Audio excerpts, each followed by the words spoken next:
Chapter 2. The Perimeter in Alashare and Celestier. It's a tough word. And Celestier ran from coast to coast, parallel to the wall, and perhaps half a mile from it. Let's see. Okay.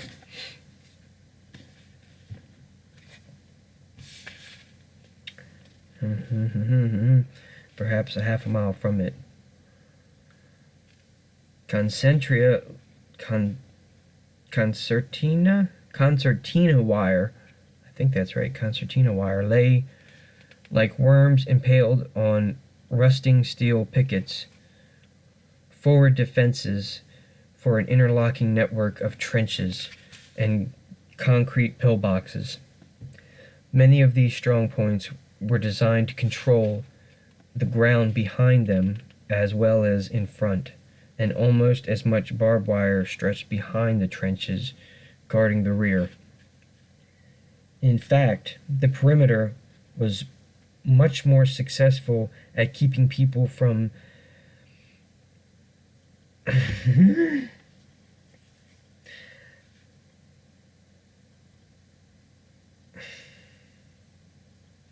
my God, I'm having a time right now. Don't worry, you're with friends. Thank you. It's just one word, it keeps messing me up because it's spelled different than what it actually. And Celestier, and because it looks like Ancelsterior. And Celestier. The Old Kingdom was going the other way, preventing things. Okay, sorry. In fact, the perimeter was much more successful at keeping people from Alestier out of the Old Kingdom than it was at preventing things from the Old Kingdom going the other way. Anything powerful enough to cross the wall usually retained enough magic to assume its shape, to assume the shape of a soldier, or to become invisible and simply go where it willed, regardless of barbed wire, bullets, hand grenades, and mortar bombs, which often didn't work at all, particularly when the wind was blowing from the north and out of the Old Kingdom. Due to the unreliability of technology, the Alestrian soldiers of the perimeter garrison wore mail over their khaki battle dress, had nasal and neck bars on their helmets, and carried extremely old-fashioned sword bayonets in well-worn scalbards. Shields, or more correctly, bucklers, small perimeter garrison only, were carried on their backs, the factory khaki long since submerged under brightly painted regimental or personal signs. Regimental or personal signs. Camouflage was not considered an issue at this particular posting. Sabriel watched a platoon of young soldiers march past the bus, and while she waited for the tourists ahead of her to stampede out the front door, and wondered what they thought of their strange duties. Most would have to be conscripts from far to the south, where no magic crept over the wall and widened the cracks in what they thought of as reality.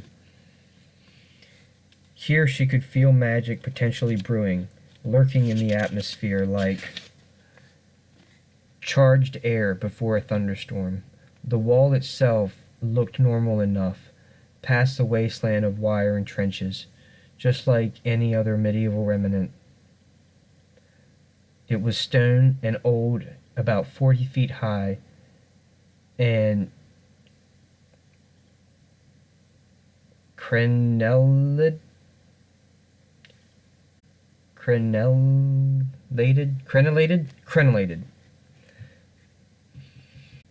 Nothing remarkable until the realization set in that that it was in a perfect state of preservation, and for those with the sight, the very stones crawled with charter marks, marks in constant motion, twisting and turning, sliding and rearranging themselves under the skin of stone. The final confirmation of strangeness lay beyond the wall. It was clear and cool on the Alishire side.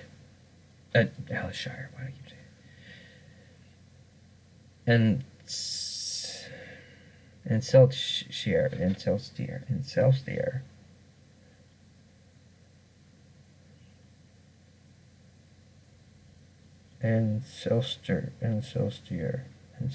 It's such a freaking stupid word. I'm already sick of looking at it. Industry term of that fucking looking up thing. Over thing. That fucked up looking thing over there. English is my second language, I have to say. I'm just thinking about learning a new language now. Hey, there you go. I know very little outside of English, so more power to those that can, because it's tough. It's tough just reading English. Where were we? Okay.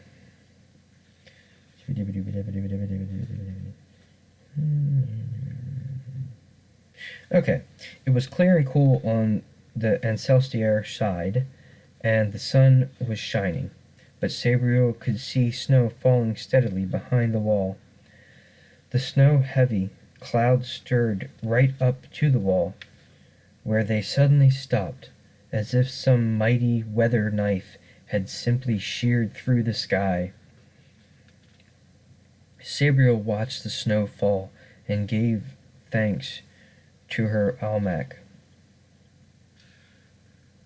Printed by leather press, the type had left ridges in the thick linen rich paper, making the many handwritten annotations waver precariously between the lines.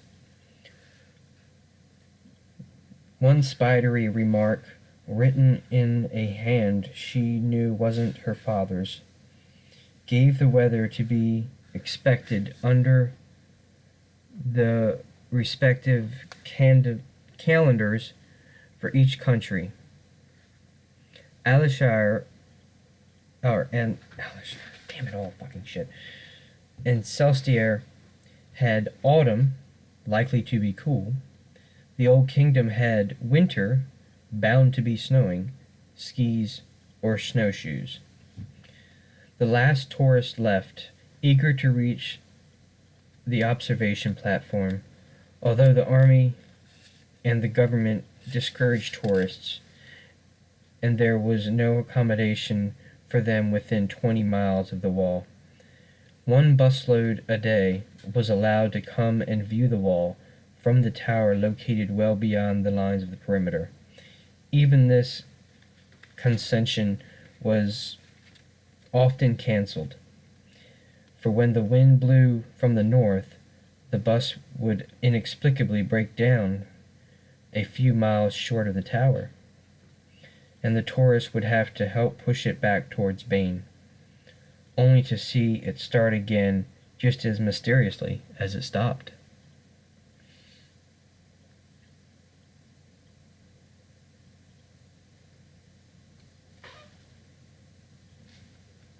The authorities made some slight allowance for the few people authorized to travel from Ancelstier to the New Kingdom. As Sabriel saw after she had surprisingly negotiated the bus's steps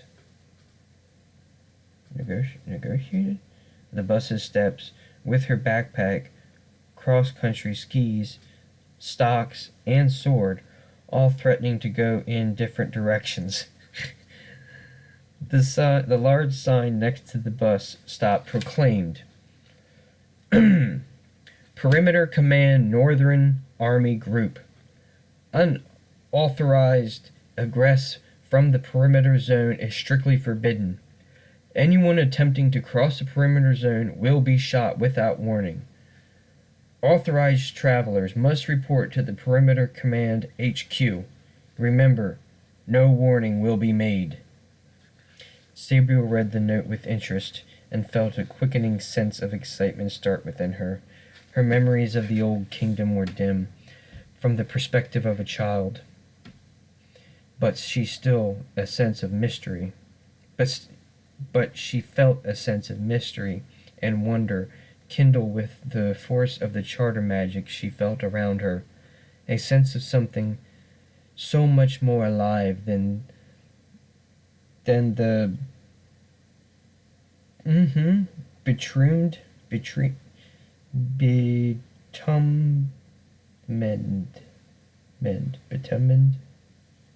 parade ground. Bitumened. You figure it out. Betrummed parade ground and the scarlet warning sign. And much more freedom than Waverly College. But that feeling of wonder and excitement came laced with a dread that she couldn't shake, a dread made up of fear for what might be happening to her father, what might have already happened. The arrow on the sign indicated where authorized travelers should go seemed to point in the direction of there's that word again, bitumen parade ground, lined with white painted rocks, and a number of unprepossessing wooden buildings. Other than that, there were simply the beginnings of the communication trenches that sank into the ground and then zigzagged their way to the double line of trenches, blockhouses, and fortifications that confronted the wall. Sabriel studied them for a while and saw the flash of color from several soldiers hopped out of the one trench and went forward to the wire. They seemed to be carrying spears rather than rifles, and she wondered why the perimeter was built for modern war, but manned by people expecting something rather more medieval. Then she remembered a conversation with her father and his comment that the perimeter had been designed far away in the south, where they refused to admit that the perimeter was different from any other contested border. Up until a century or so ago, so we're getting a little bit of an idea, there had also been a wall on the Celestier side, a lowish wall made of rammed earth and peat, but a successful one. Recalling that conversation, her eyes made out a low rise of scarred earth in the middle of the desolation of wire, and she realized that was where the southern wall had been. Peering at it, she also realized that what she had taken to be loose pickets between lines of concertina wire were something different.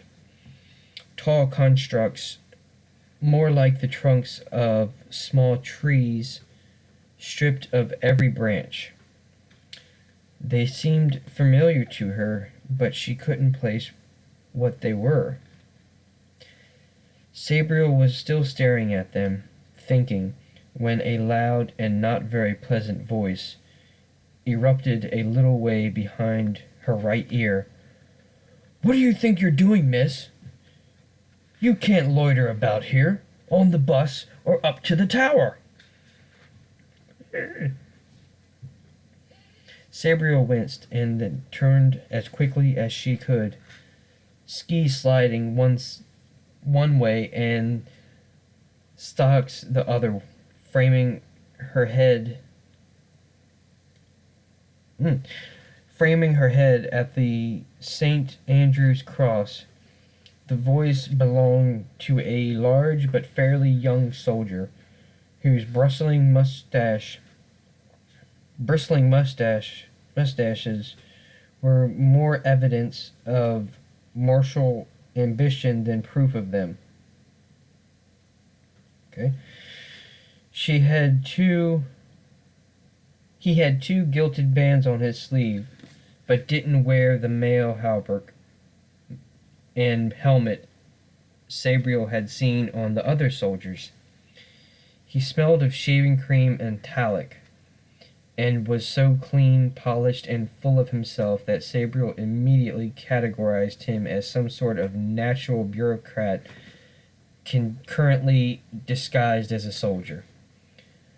"I am a citizen of the old kingdom," she replied quickly, staring back at the red, flushed face and piggy ears with the manner of which Miss Prionte had taught her girls to instruct lesser domestic servants in etiquette 4. IV. "Hey, Special 8. How are ya?" "I am returning there." "Papers," demanded the soldier, after a moment's hesitation at the words, "Old Kingdom." Sabriel gave a frosty smile, also part of Miss Prionne's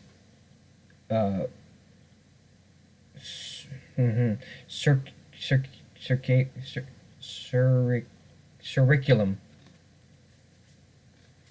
and made a ritual movement with the tips of her fingers, the symbol of disclosing, of things hidden becoming seen, and of unfolding. As her fingers sketched, she formed a symbol in her mind, linking it with the papers she carried in her inner pocket of a leather tunic. Finger sketched and mind-drawn symbol merged, and the papers were in her hand. An Alcestier passport, as well as the much rarer document the Alcestier Perimeter Command issued to people who had traffic in both countries. A hand-bound document printed by leather press on handmade paper. Check my computer. Ooh, it's getting warm. Sorry, we got 20 minutes and a few more pages.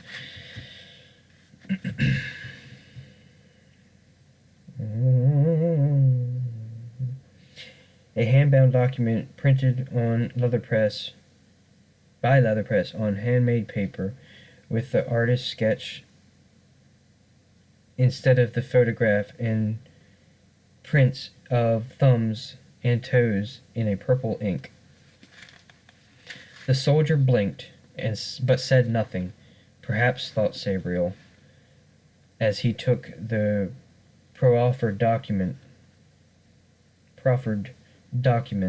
the man thought it was a parlor trick, or perhaps he just didn't notice. Maybe charter magic was common here, so close to the wall.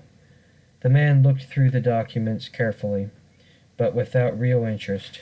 Sabriel now felt certain that he was no one important from the way he pawed through the special passport. He'd obviously never seen one before. Mischievously, she started to weave the charter magics for a snatch or catch, to flick the papers out of his hands and back into her pocket before his piggy eyes worked out what was going on. But in the first second of motion, she felt the flare of other charter magic to either side or behind her, and hearing the clattering of hobnails on the bitumen.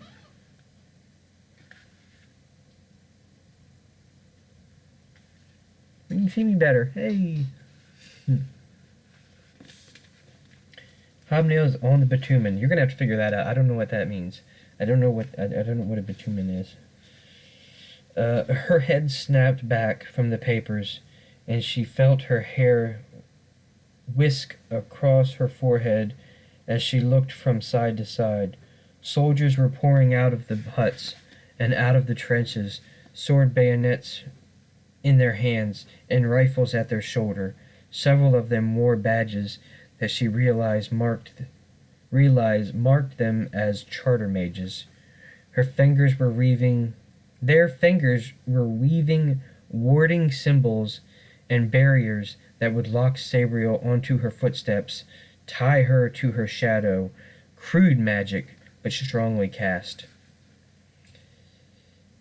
Instinctively, Sabriel's mind and hands flashed into a sequence of symbols that would wipe clean these bonds, but her skis shifted and fell into a crook of her elbow, and she winced at the blow.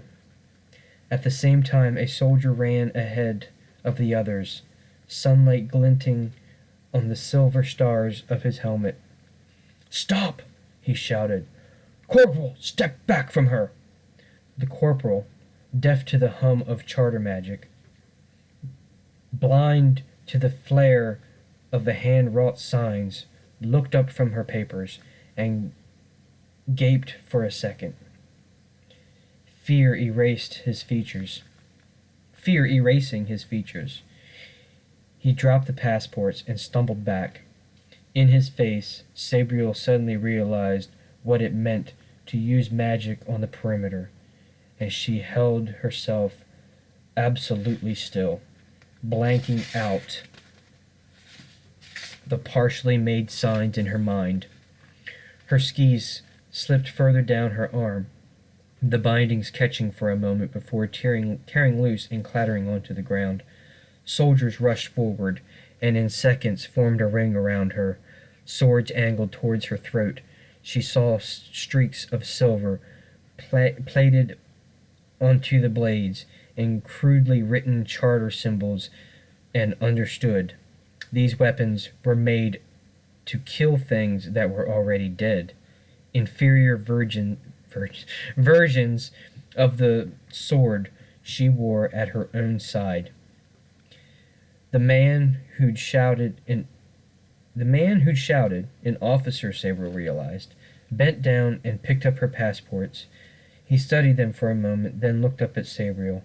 His eyes were a pale blue and held a mixture of harshness and compassion that Sabriel found familiar, though she couldn't place it, till she remembered her father's eyes. Abhorsen's eyes were so dark brown that they seemed black, but they held a similar feeling.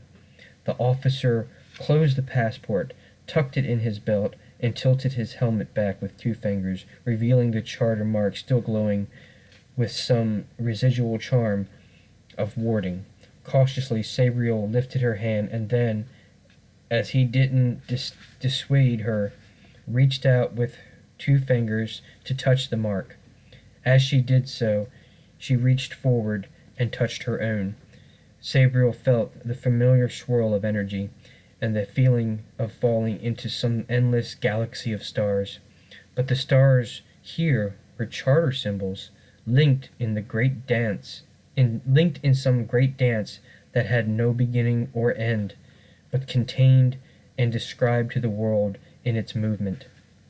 Sabriel knew only a small fraction of the symbols, but she knew that they danced, and she felt the purity of the charter wash over her.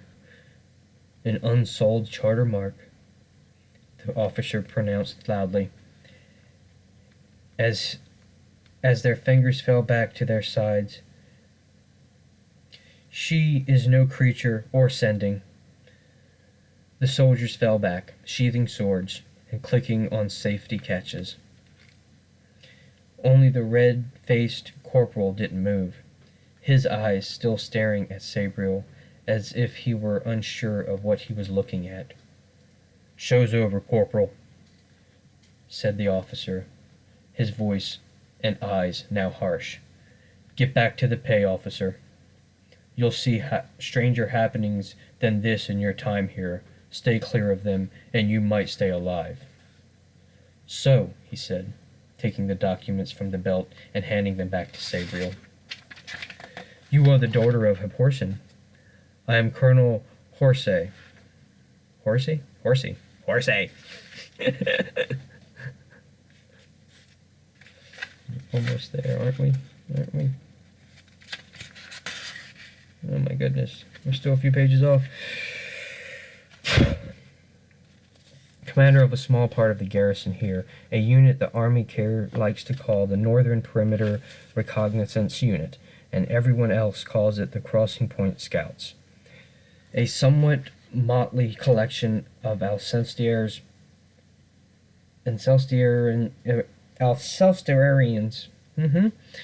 who've managed to gain the charter mark and some small knowledge of magic. "Pleased to meet you, sir," popped out of Sabriel's school-trained mouth before she could stifle it. The schoolgirl's answer she knew and felt, and blush arise in her pale cheeks. "Likewise," said the colonel, bending down. "May I take your skis?" "If you would be so kind," said Sabriel, falling back to formality. "Oh, my back." The colonel picked them up with ease, carefully retired the stocks to the skis, refastened the bindings that had come undone, and tucked the lot under one muscular arm. "I take it you intend to cross into the Old Kingdom?" asked Horace. Horace.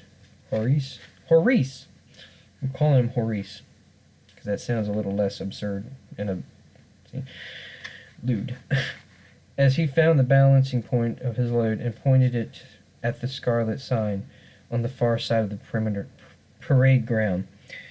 "We'll have to check in with Perimeter HQ. There are a few formalities, but it shouldn't take long." "Is someone Abhorsen coming to meet you?" His voice faltered a little as he mentioned Abhorsens, a strange stutter in so confident a man. Sabriel glanced at him and saw that his eyes flickered from the sword at her waist to the bandolier she wore across her chest. Obviously, he recognized Abhorsen's sword and also the significance of the bells. Very few people ever met a necromancer, but anyone who did remembered the bells. Did you know my father?" she asked.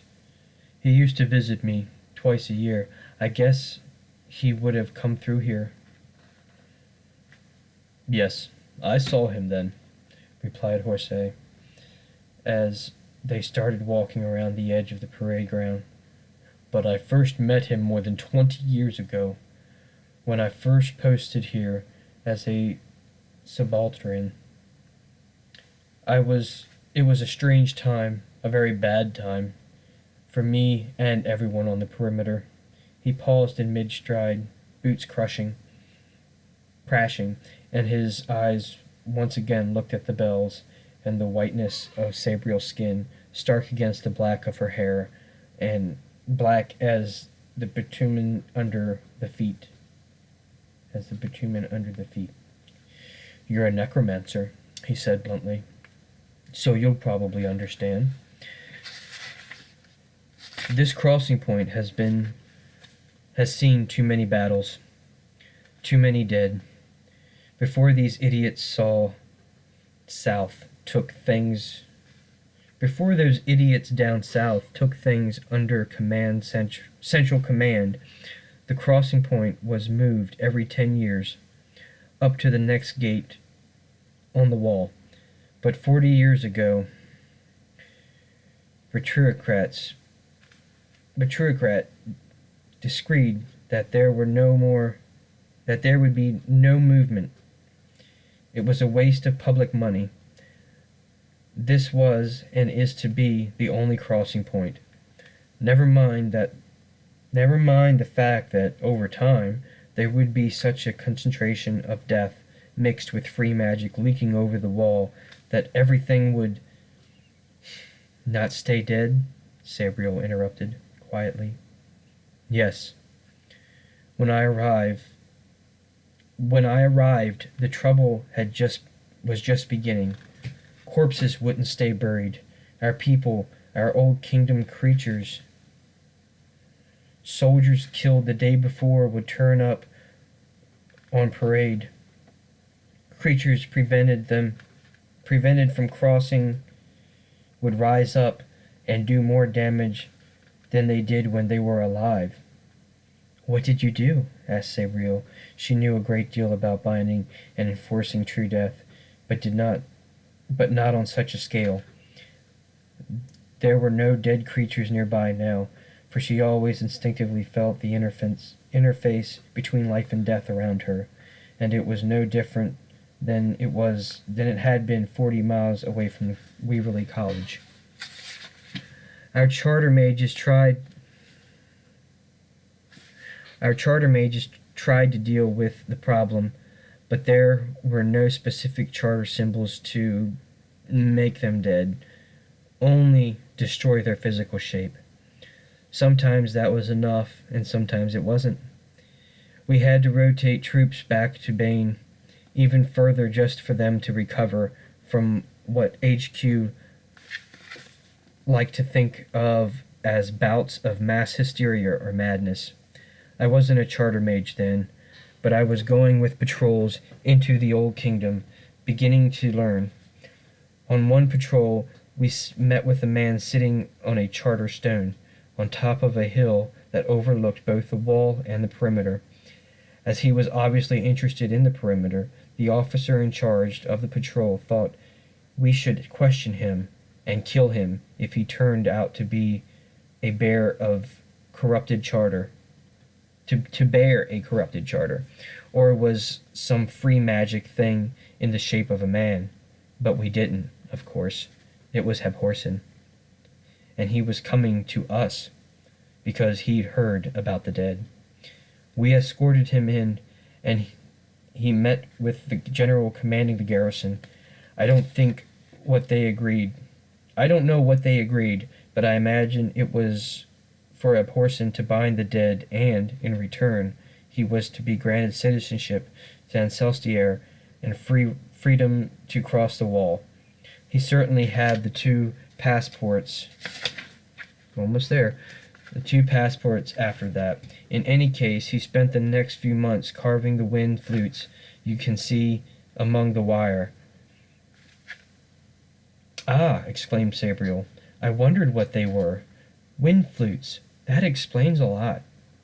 I'm glad you understand, said the colonel. I still don't. For one thing, they don't make no sound, no matter how hard the wind blows through them. They have charter symbols on them I had never seen before. He carved them, and never seen them again anywhere else. And when he started placing them, one a night, the dead gradually disappeared, and no new ones rose.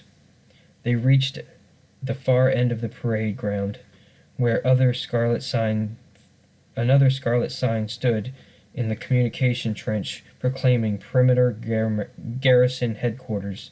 Call and wait for sentry. The telephone handset and the bell chain proclaimed at the usual gastronomy of the perimeter. Colonel Horsey picked up the handset, wound the handle, and listened for a moment, then replaced it, frowning. He pulled the bell chain 3 times in quick succession. Anyway, he continued, as they waited for the sentry, whatever it was, it worked. So we are deeply in debt to Abhorsen, and that makes his daughter an honored guest. I may be less honored and more reviled as a messenger of ill omen, said Sabriel quickly. She hesitated, as it was hard to talk about Abhorsen without tears coming to her eyes, then continued quickly, to get it over and done with. The reason I am going into the Old Kingdom is to look for my father. Something has happened to him. I had hoped there had been another reason for you to carry his sword, said Hosore.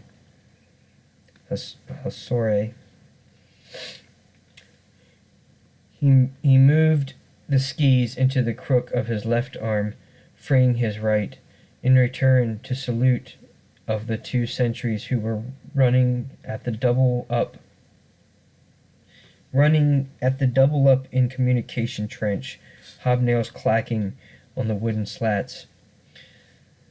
"There is worse, I think," added Sabriel, taking a deep breath to stop her voice from breaking into sobs. "He is trapped in death, or may even be dead, and his bindings will be broken.